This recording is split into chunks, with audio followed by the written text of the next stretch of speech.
अस्सलाम वालेकुम। परदेस से बंदा बड़े चाह नाल टुर तो जांदा है, पर जदों बड़े साल हो जाते ने फिर परदेसी लोगों की फरमाइश है कि सजरे फुल ते कलियां होवन, अपने पिंड दियां गलियां होवन, लस्सी साग ते छलियां होवन, असली खोए दियां डलियां होवन।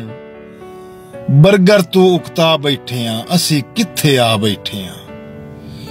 इत्थे बोर्ड दी छां नहीं लभदी, पिंड जई सुच्ची थां नहीं लभदी।